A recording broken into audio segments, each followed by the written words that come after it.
இயேசு எந்தன் நேசருக்கே என்றென்றும் சொந்தமானேன். ரத்தத்தை இறையமாக சிந்தி மீட்டெடுத்தார். ரத்தத்தை இறையமாக சிந்தி மீட்டெடுத்தார். இயேசு எந்தன் நேசருக்கே. எட்டாவது, தாயினும் மேலானவர் நமது உள்ளம் கையில். தாயினும் மேலானவர் நமது உள்ளம் கையில். என்னையும் வரைந்துள்ளார். என்னையும் வரைந்துள்ளார். என்றுமே மாறாதவர். என்றுமே மாறாதவர். இயேசு எந்தன் நேசருக்கே என்றென்றும் சொந்தமானேன். ரத்தத்தை கிரயமாக சிந்தியே மீட்டெடுத்தார். ரத்தத்தை கிரயமாக சிந்தியே மீட்டெடுத்தார். இயேசு எந்தன் நேசருக்கே. கவனமாக கண்களை மூடுவோம். நல்ல ஆண்டவரே, நீர் எங்கள் மேல் சிந்தையாக இருக்கிறீர், நோக்கமாக இருக்கிறீர், எங்களை நினைக்கிறீர், எங்களை போஷிக்கிறீர், எங்களை பராமரிக்கிறீர், பாதுகாக்கிறீர், வழிநடத்துகிறீர், எங்களுக்கு தேவையான எல்லாவற்றையும் தருகிறீர். இந்த நாளிலேயும் கூட ஆண்டவரே, உடைய வார்த்தை எங்களுக்கு தார். உடைய வார்த்தை எங்களுக்கு தேவைகள் தார். இந்த நேரத்தை எங்களுக்கு ஆசீர்வாதமாக்கி எங்கள் காதுகளை எழுதித்து விட்டு சேர்ந்து வேண்டும். சத்தியத்தை கேட்டு நான் விட்டுவிடாதபடி அதை வைத்து தியானித்து அபியாசித்து எங்கள் ஜீவிகளை கடைப்பிடிக்க உதவி செய்தல் வேண்டும் என்ற ஆண்டவர் லட்சமாகி இயேசு கிறிஸ்துவின் நல்ல நாமத்தில் வேண்டிக் கொள்கிறோம். எங்கள் நல்ல பிதாவே, நான் ஒவ்வொரு முறையும் 2 என்ற தலைப்பில் செய்தி கொடுத்துருக்கிறேன். இன்றைக்கு இந்த 2 என்ற தலைப்பில் 4வது பாகம். 2 என்ற தலைப்பில் இது 4வது பாகம். இன்னும் ஒரு 8 பிரசங்கம் அதில் பண்ணலான்னு இருக்கிறேன். இன்றைக்கி 2 வித செல்வந்தர்கள், 2 வித பணக்காரர். இயேசு கிறிஸ்து ஊழியம் செய்யும்போது 2 வித பணக்காரர் அவங்கள பற்றி பார்க்க போகிறோம். லூக்கா 18ஆம் அதிகாரம் 18லேருந்து 27 வரல யாராவது நிறுத்தி நிதானமாக சத்தமாக வாசி. அப்பொழுது தலைவன் ஒருவன் அவரை நோக்கி, நல்ல போதகரே, நித்திய ஜீவனை சுதந்திரித்துக் கொள்வதற்கு நான் என்ன செய்ய வேண்டும் என்று கேட்டான். அதற்கு இயேசு, நீ என்னை நல்லவன் என்று சொல்வானேன்? தேவன் ஒருவர் தவிர நல்லவன் ஒருவனும் இல்லையே. விபச்சாரம் செய்யாதிருப்பாயாக, கொலை செய்யாதிருப்பாயாக, களவு செய்யாதிருப்பாயாக, பொய் சாட்சி சொல்லாதிருப்பாயாக, உன் தகப்பனையும் உன் தாயையும் கனம் பண்ணுவாயாக என்கிற கற்பனைகளை நீ அறிந்திருக்கிறாயே என்றார்.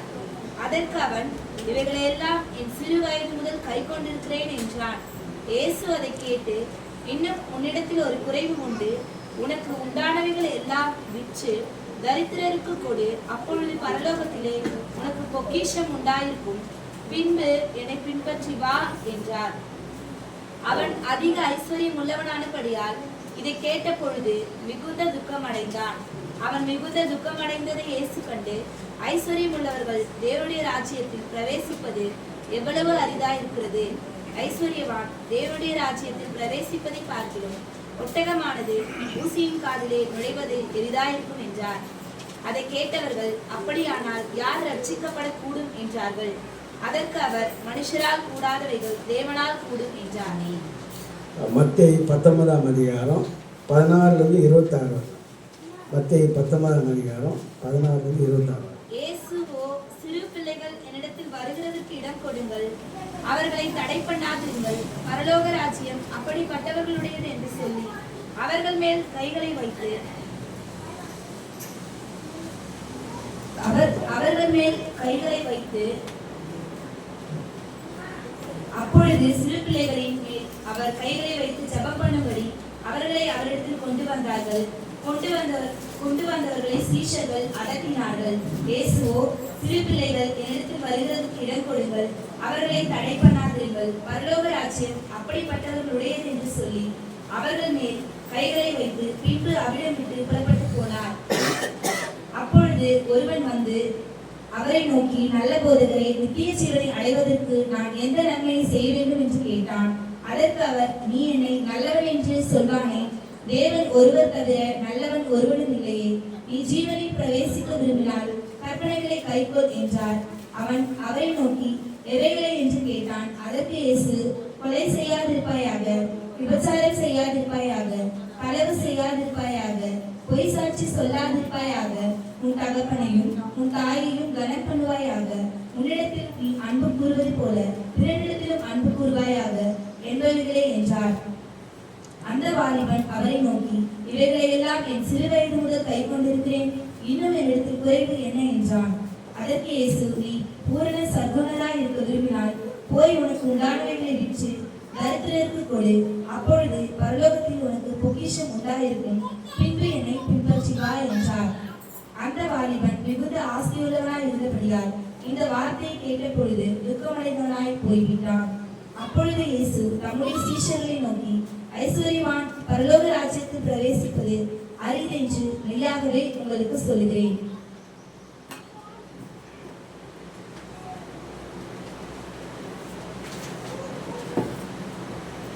மார்க்கு 10ஆம் அதிகாரம் 17-27 வரை.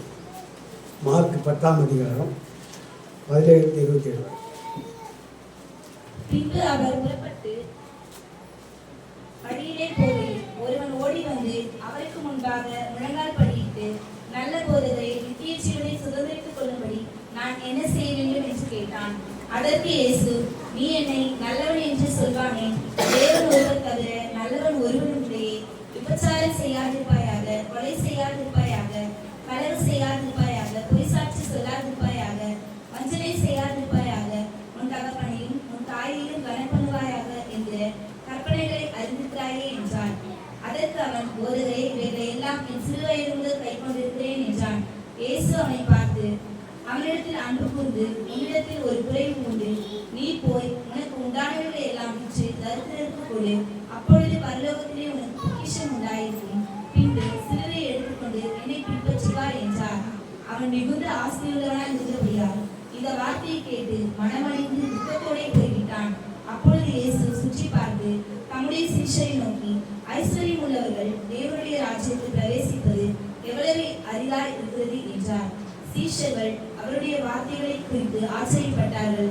இயேசு பின்னும் அவர்களை நோக்கி, பிள்ளைகளே, ஐஸ்வர்யத்தின் மேல் நம்பிக்கையாயிருக்கிறவர்கள் தேவனுடைய ராஜ்யத்தில் பிரவேசிக்கிறது எவ்வளவு அரிதாய் இருக்கிறது. ஐஸ்வர்யவான் தேவனுடைய ராஜ்யத்தில் பிரவேசிப்பதை பார்க்கிறோம், ஒட்டகமானது ஊசியின் காதிலே நுழைவது எளிதாய் இருக்கும் என்றார். லூக்கா 18ஆம் அதிகாரம் 19-22 வரை.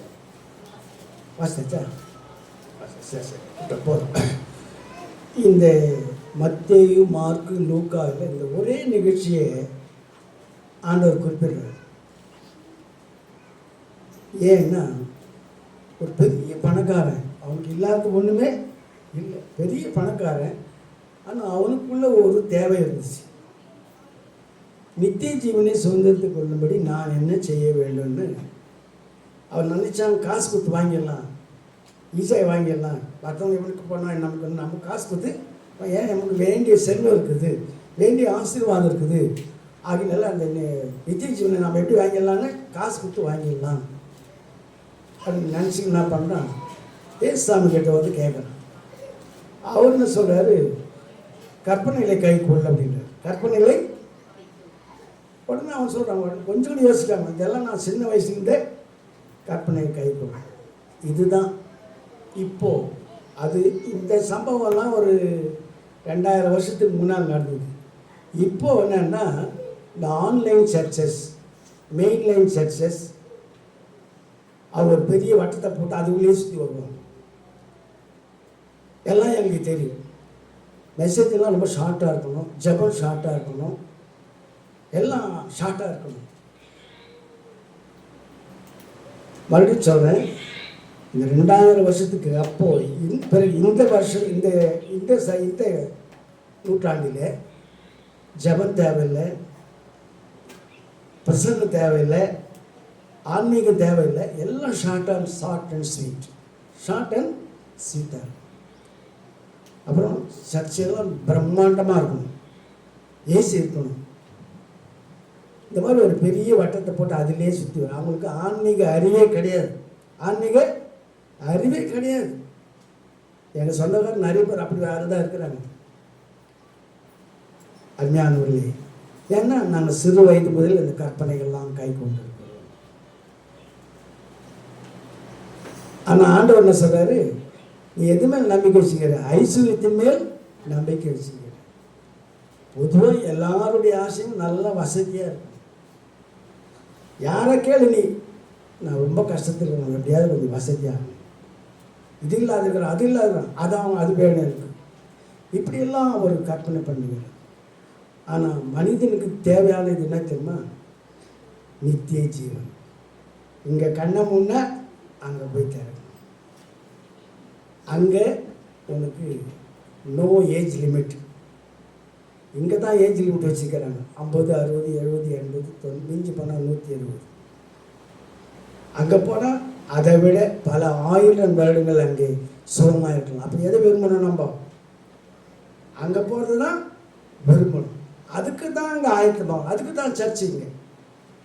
இப்போ ஐயா இங்கே சர்ச்சை வச்சு நடத்துகிறாருன்னு எதுக்காகனா உங்களை எல்லாரையும் பரலோகத்துக்கு கொண்டு போய் சேர்க்கறதுக்கு தான். அந்த பொறுப்பு அவருக்கு இருக்குது. அதுக்காக அவர் ஜெபம் பண்ணுவார், அதுக்காக பிரயாசம் எடுப்பார்.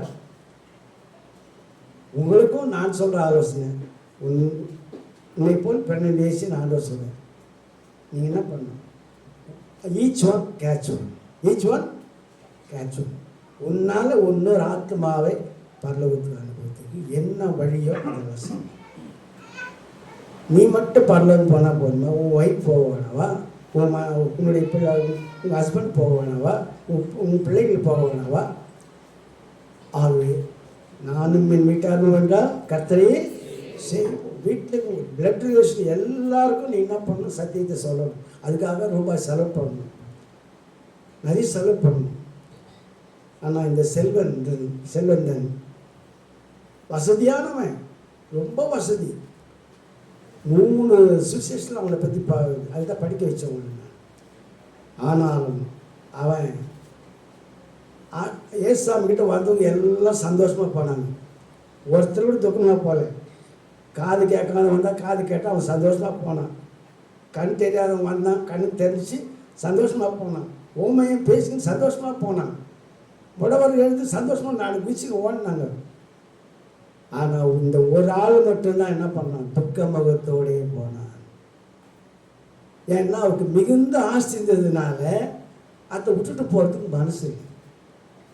அருமையானவர்களே, நீ எத்தனை லட்சம் சம்பாதித்தாலும் சரி, எத்தனை கோடி நீ சம்பாதித்தாலும் சரி, நீ போகும்போது விட்டுட்டு தான் போகணும். எடுத்து போக முடியும்? ஏதாவது ஒன்று எடுத்து போக முடியுமா? ஐயா இப்போ கொஞ்சம் முன்ன கூட சொன்னார், அந்த ஜுவல்ஸ்லாம் கைட்டுங்கப்பா, செயினை கைட்டு, மோதிரத்தை கைட்டு, கம்மல் கைட்டு. நம்ம எப்படி படணுமோ அப்படியே அனுப்பிச்சிடுறாங்க. அருமையானவர்களே, உலகத்தின் ஐஸ்வர்யத்தின் மேல் நாம் நம்பிக்கை வைக்கக்கூடாது. இந்த நல்ல அறிவாளி, கற்பனைகள்லாம் தெரிஞ்சவன், பைபிள் தெரிஞ்சவன், தேவனுடைய சமூகத்துக்கு தினந்தோறும் வரக்கூடியவன், எல்லாம் ரைட். பட்டு அவருடைய மெயின் தாட்ஸ் எது மாதிரி இருக்குதுன்னா ஐஸ்வர்யத்தின் மேல். எப்படி விட்டுட்டு போகிறது? இவர் விற்று தரித்திரம் கொடுன்ட்டார். சொந்தக்காரன் கொடுங்க கூட ஒருவேளை மனசுக்கு கொஞ்சம் மனசில் தேத்தி கொடுத்துருக்கலாம். தரித்திரம் கொடு, நான் எப்படி கொடுத்துருக்கு? எவ்வளோ கஷ்டப்பட்டு சேர்த்து வச்சோம். இவர் என்ன ஏசா எப்படி சொல்லிட்டாரு அப்படின்னு சொல்லி எப்படி பண்ணாங்க? துக்க முகத்தோடு போனான். ஆகவே அன்பானவர்களே, உங்களால் முடிந்த மட்டும் இன்னொருத்தருக்கு சுவிசேஷத்தை அறிவிக்கிறதுக்கு என்ன செய்யும் அதை செய்யுங்க. என்ன உதவி செய்யும் அதை செய்யுது. எப்படியாவது உன்னுடைய கண்ட்ரோல் கொண்டாந்து நீ சொன்னால் செய்கிற அளவுக்கு கொண்டாந்து வந்து அவனை இயேசுவின் இடத்தில் கொண்டு வந்து சேர்க்க வேண்டும். கர்த்தருடைய வீட்டுக்கு கொண்டு வந்து சேர்க்க வேண்டும். அப்போது கர்த்தர் நம்மை ஆசீர்வதிப்பார். லூக்கா 19 1-10 வரையா வாசிங்க. லூக்கா 19 1-10 வரை. அவர் எரிகோவில் பிரவேசித்து அதன் வழியாக நடந்து போகையில் ஆயக்காரருக்கு தலைவனும் ஐஸ்வர்யவானுமாய் இருந்த சகேயு எனப்பட்ட ஒரு மனுஷன் இயேசு எப்படிப்பட்டவரோ என்று அவரை பார்க்க வகை தேடினான். அவன் குள்ளனானபடியால் ஜனக்கூட்டத்தில் அவரை காணக்கூடாமல் அவர் போகும் வழியில் முன்னாக ஓடி அவரை பார்க்கும்படி ஒரு காட்டத்தி மரத்தில் ஏறினான். இயேசு அந்த இடத்தில் வந்தபோது அண்ணாந்து பார்த்து அவனை கண்டு, சகேயுவே, நீ சீக்கிரமாய் இறங்கி வா, இன்றைக்கு நான் உன் வீட்டிலே தங்க வேண்டும் என்றார். அவன் சீக்கிரமாய் இறங்கி சந்தோஷத்தோடு அவரை அழைத்து கொண்டு போனான். அதை கண்ட யாவரும், இவர் பாவியான மனுஷனுக்கு தங்கும்படி போனார் என்று முறுமுறுத்தார்கள். சகேயு நின்று கர்த்தரை நோக்கி, ஆண்டவரே, என் ஆஸ்திகளில் பாதியை ஏழைகளுக்கு கொடுக்கிறேன். நான் ஒருவனிடத்தில் எதையாகிலும் அநியாயமாய் வாங்கினது உண்டானால் நாளத்தனையாக திரும்ப செலுத்துகிறேன் என்றான். இயேசு அவனை நோக்கி, இன்றைக்கு இந்த வீட்டுக்கு ரட்சிப்பு வந்தது, இவனும் ஆபிரகாமுக்கு குமாரனாய் இருக்கிறானே. இழந்து போனதை தேடவும் ரட்சிக்கவுமே மனுஷகுமாரன் வந்திருக்கிறார் என்றார். இங்கே ஒரு பில் கலெக்டர், அவர் கவர்மெண்ட் அதிகாரி, அவர் டேக்ஸ் கலெக்டர். அவர் நல்லா சம்பாதிச்சார். பொதுமக்களை ஏமாற்றி லட்சமாக கோடி கோடியே சம்பாதிச்சார். அவனுக்கு பேர் என்னன்னா பாவியான மனுஷன். அவன் பேர் என்ன? எவன் ஒருத்தன் துட்டு அதிகமாக சேர்க்குறானோ அவன் திருடன். அநியாயமாக எப்படி துட்டை சேர்க்குறானோ அவன் கள்ளன். நாட்டை ஏமாத்துறான், வீட்டை ஏமாத்துறான், ஊரை ஏமாத்துறான். இன்றைக்கி பேப்பர்லாம் பார்க்கும்போது, செய்தியெல்லாம் பார்க்கும்போது ஒவ்வொரு மந்திரிக்கும் 9 லட்சம் கோடி, 10 லட்சம் கோடி, 12 லட்சம் கோடி எங்கே வச்சுட்டு போகிறாங்க அவங்கெல்லாம்? லட்சம் கோடி. அஞ்ஞானே பண ஆசை எல்லாத்தையுமேக்கும் வேறாக இருக்குது. அடுத்த கவர்மெண்ட் வந்தால் எல்லாம் கம்பி அணுவாங்க. போன கவர்மெண்ட்டில் கொள்ளடிச்ச அத்தனை மந்திரியும் கம்பி அணுவாங்க. அது உலகத்தான விஷயம். நமக்கு எப்படின்னா போட்டோம். நீங்களும் நாமும் ஐஸ்வர்யத்தின் மேல் நம்பிக்கை வைக்கக்கூடாது. ஐஸ்வர்யத்தின் மேல் அதுக்காக பிரயாசப்படக்கூடாது. கர்த்தருக்கு சித்தமான ஐஸ்வர்யத்தை கொடுப்பார். அப்படி யோசிக்கணும். அவருக்கு சித்தமானால் எனக்கு எதை வேணாலும் கொடுப்பார். கேட்டதையும் கொடுப்பார், கேட்காதையும் கொடுப்பார். எனக்கு கொடுத்துன்னு வர்றார்.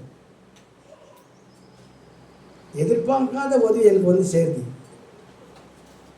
ஆகவே அன்பானவர்களே, அது மேலே மட்டும் ஆசை வைக்கக்கூடாது. அது மேலே ஆசை வைக்கக்கூடாது.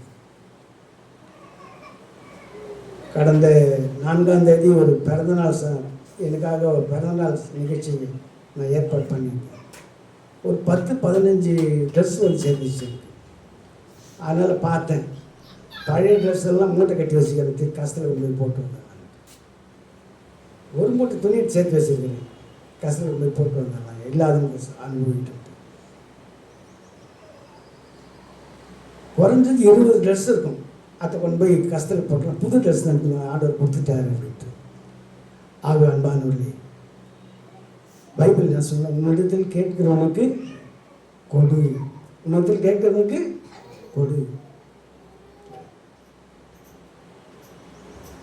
தரித்திரருக்கு நம்ம தரித்திரம் மேல் ஒரு கண்ணோக்கமாக இருக்கணும். ஏழைகள் மேல் ஒரு கண்ணோக்கமாக இருக்கணும். ஐயா கூட ஒரு இது சொன்னார். நம்ம ஒரு ஃபண்டு சேர்த்துன்னு வரோம், கடைசி நாள் அப்படி சேர்த்துட்டாங்கன்னா அவங்களுக்கு அந்த குடும்பத்துக்கு ஒரு உதவியாக இருக்குன்னு ஒரு அமௌண்ட் கொடுக்குறாங்க.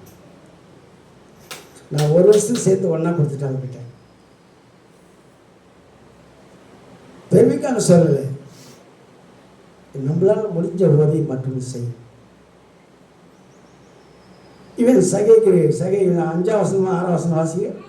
இயேசு அந்த இடத்தில் வந்தபோது அண்ணாந்து பார்த்து அவனை கண்டு, சகேயுவே, நீ சீக்கிரமாய் இறங்கி வா, இன்றைக்கு நான் உன் வீட்டிலே தங்க வேண்டும் என்றார். அவன் சீக்கிரமாய் இறங்கி சந்தோஷத்தோடு அவரை அழைத்து கொண்டு போனான். 6ஆம் வசனம் அவன் என்ன பண்ணுறான்? என்னுடைய ஆஸ்தியில் பாதி எடுத்து 4 அவங்ககிட்ட 1 ரூபாய் வாங்கினா 4 ரூபாய் சேர்த்து கொடுத்தாரு. தரித்திரனுக்கு கொடுன்னு ஒன்றுமே சொல்ல. அவர் நான் உன் வீட்டில் தங்கணும்னு தான் சொன்னார் ஏசாமி. நீ வீட்டு ஆஸ்தியத்தை கொடுன்னு சொல்லல, அவனுக்காக சொன்னார். முன்னால் இருந்த பணக்காரன் சொன்னார், நீ உன் ஆஸ்தியத்தை ஏழைகளுக்கு கொடுன்னு. இவனுக்கு ஒன்றுமே சொல்லுது, சகை உன் வீட்டுக்கு வரம்பான்னு தான் சொன்னேன். அதுக்குள்ளே அவனுக்கு உள்ள மனசு வருத்திட்டு, நான் பொருளாதவன், ஊரை ஏமாத்தினவன், அதனால் என்னுடைய ஆசை என்ன பண்ணுவேன், எல்லா என் கருத்திற்கு போய் கொடுப்பேன். இதில் யார் பெஸ்ட்டு? சகை. சில பேர் சேர்த்துக்கினே இருப்பாங்க, அதை செலவே பண்ண மாட்டாங்க. எங்கள் சொந்தக்காரர் ஒருத்தர் இருக்கிறார், கொஞ்ச நாளைக்கு வந்து அவர் மண்டை போட்டார். அவர் பேங்க்கில் பணம் போடு ஒருத்தர் எடுக்க மாட்டார், பல கோடிகள் வந்து சேர்ந்துருச்சு அவர்கிட்ட. எத்தனை போனார், கடைசியில் அதை வாங்கப்பட்ட பாடு புரிஞ்சு கொஞ்சம் நேரத்தில் வாரிசு சர்டிஃபிகேட்லாம் வாங்க வந்தா போச்சு. எதுவுமே பண்ணாத பேங்கில் போட்டு கூட்டார், கோடிக்கணக்கில். யாருக்கு பிரயோஜனம் இருக்குது? ஒருத்தருக்கு பிரயோஜனம். சொந்தக்காரர் ஒருத்தருக்கு உதவி செய்யலை அவர். இப்போ எல்லாம் சொந்தக்காரெல்லாம் எடுத்து சேர்த்து சாப்பிட்டுங்கிறாங்க. ஆக அன்பானவர்களே, ஆஸ்தியின் மேல் பணத்தின் மேல் கவனம் வையாது. நமக்கு என்ன தேவை? உண்ண உணவு, உடுக்க உடை, தங்கியிருக்க இடம்.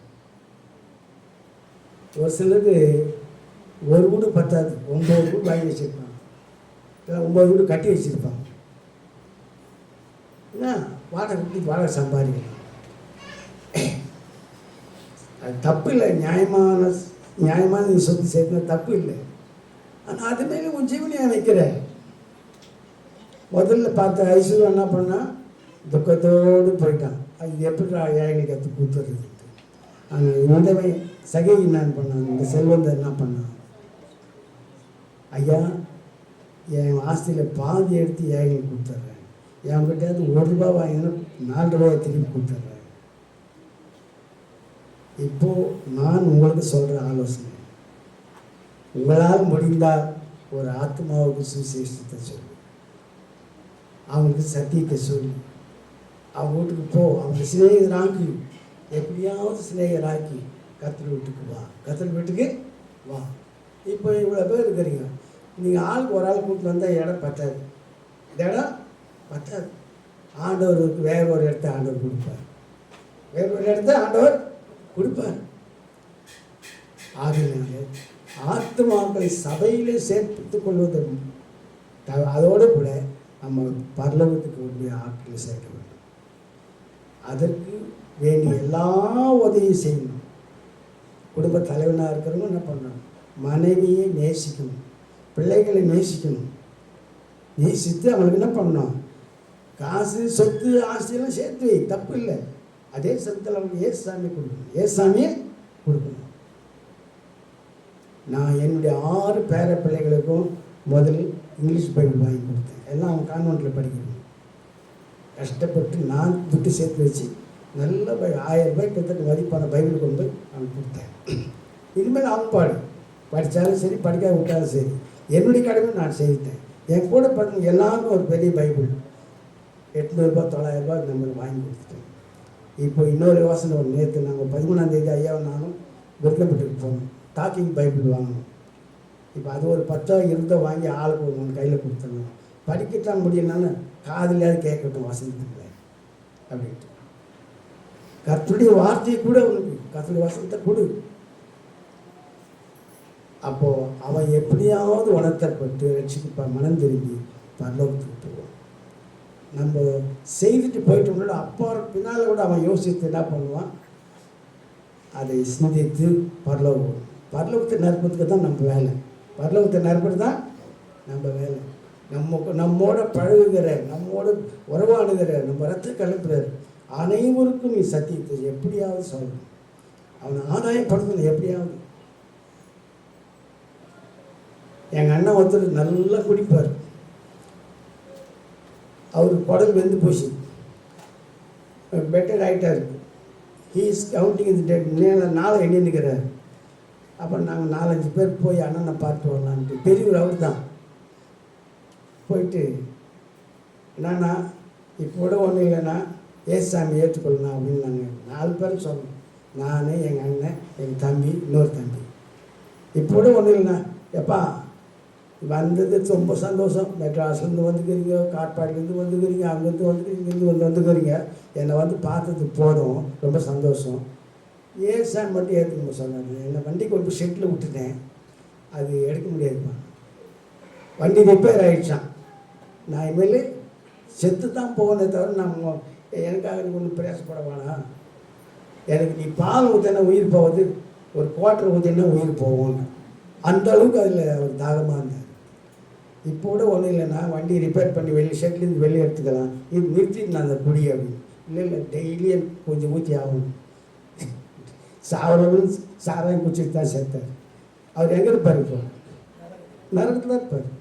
ஆனால் இவன் கடமை நாங்கள் சொல்லிவிட்டு அவர்கிட்ட 4 பேர் துட்டு செலவு பண்ணி போனோம். ஒன்றா கார் எடுத்துகிட்டு போய் அண்ணனை பார்த்துட்டு சொல்லிட்டு வரலாம். அந்த ஆத்மா எங்கே இருக்குது? இப்போ நரகத்தில். அதுக்காக ஒரு பையன் என்ன பண்ணார், கிறிஸ்தவன் ஆக்காத அந்த கொல்லி போகிறதுக்கு அவன் வேணும்னு வச்சு வச்சுருந்தார். மற்றவங்க கிறிஸ்தவன் ஆகிட்டார் அவங்க வீட்டில். சாட்சியம் சொல்ல முடியும், ஆனால் சொல்லியும் அவர் கேட்கணும். எனக்கு வேணாம், ஏசு அவன் வேணாம்.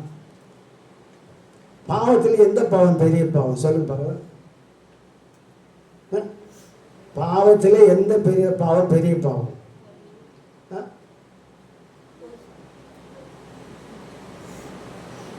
எது கேட்கலையே? ரொம்ப பெரிய பாவம் இது. சரி, இங்கே கொஞ்சம் சத்தமாக சொல்லுங்க, தப்பு இல்லை.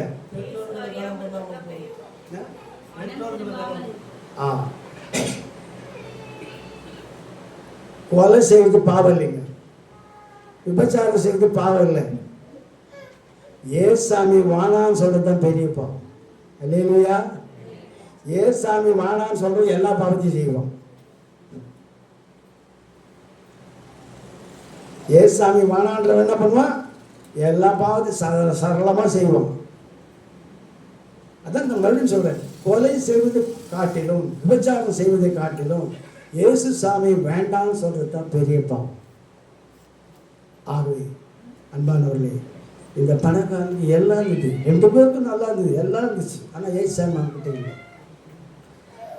முதல்ல பார்த்த பணக்காரன் துக்கத்தோடு போயிட்டான், எப்படி ஆஸ்தியை விட்டுட்டு போகிறதுட்டு. ஆனால் 2வது சகைக்கு என்ன பண்ணால், அவனும் பெரிய பெரிய கலெக்டர், அவர் பில் கலெக்டர், கவர்மெண்ட் அதிகாரி, அவர் டேக்ஸ் கலெக்டர். ஏசாமின்னு சொன்ன ஒரே வார்த்தை, உங்கள் வீட்டில் தங்கன வாப்பா, சீக்கிரம் வாப்பா. உடனே அவன் குற்றப்பட்டான், நான் அநியாயமாக சொத்து சேர்த்து வச்சிருக்கிறேன், அது என் ஆஸ்தியில் பாதி எடுத்து ஏழைங்களுக்கு கொடுப்பேன். அப்போ முதல் பணக்காரன் சொன்ன, கொடுப்பா ஏழைங்களுக்கு கொடுப்பா. நான் கொடுக்க மனசு வரல. இந்த பணக்காரனுக்கு கொடுக்க மனசு இருந்தது, கொடுத்தான்.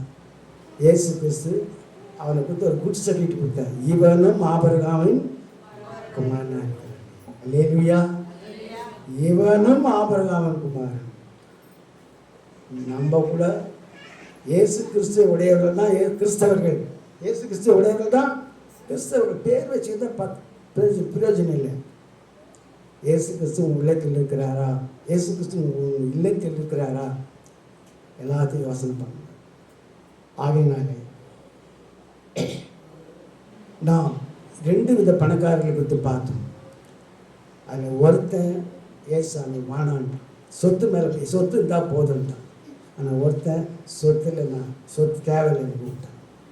நமக்கு இந்த உலகத்தில் வாழ்வதற்கு நல்ல வீடு தேவை, கார் தேவை, ஃப்ரிட்ஜு தேவை, எல்லாம் தேவை தான். கர்த்தர் கொடுத்தா அனுபவி, யார் வானான்றது. ஒரு காருக்கு 2 கார் கொடுத்தா கூட அனுபவி, ஒரு காருக்கு ஒரு வேன் கொடுத்தா அனுபவி, 2-3 கார் கொடுத்தா கூட அனுபவி. கர்த்தர் ஸ்தோத்திரம் சொல்லு. ஒரு சாட்சியை நான் சொல்ல முடியும். ஜவாஷமால ஒரு சகோதரர், அவர் பேர் கூட நான் மறந்துட்டேன், டேனியல் நினைக்கிறேன்.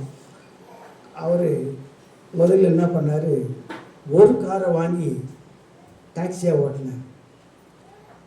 அதில் வர வருமானத்தில் கர்த்தருக்குன்னு முதல்ல கொண்டாந்து கொடுத்துருவார். அது எவ்வளோ அந்த கார் சம்பாதிக்குதோ அதில் 10ல் ஒரு பக்கத்தை கொண்டு போய் ஜவாஷமாக கொண்டாந்து போட்டுருவார். இன்னைக்கு உயிரோடு இருக்கிறார் அவர். நீங்கள் நம்புவீங்களோ நம்ப மாட்டீங்களோ, சென்னையில் தாம்பரத்தில் 200 கார் அவருக்கு சொந்தம். எத்தனை காரு? 200 கார். அதை 100 காரை தம்பிக்கிட்ட கொடுத்துட்டார், நீ மெயின்டைன் பண்ணிக்கப்பான்ட்டு. 100 காரை இவன் மெயின்டைன் பண்ணிக்கிறார். இப்போவும் இருக்கிறார். ஆனால் அவர் வருமானத்தில் என்ன பண்ணார்? 10ல் 1 ஆண்டவர் கொடுத்துனே வந்தார். அதுலேயும் துட்டு சேர்த்து இன்னொரு கார் வாங்குவார். அவர் கார் எடுக்க போகிறாருன்னா 5 கார் கம்மியாக எடுக்க மாட்டார். போயிட்டு 5 கார் புக் பண்ணுவார் வரும்.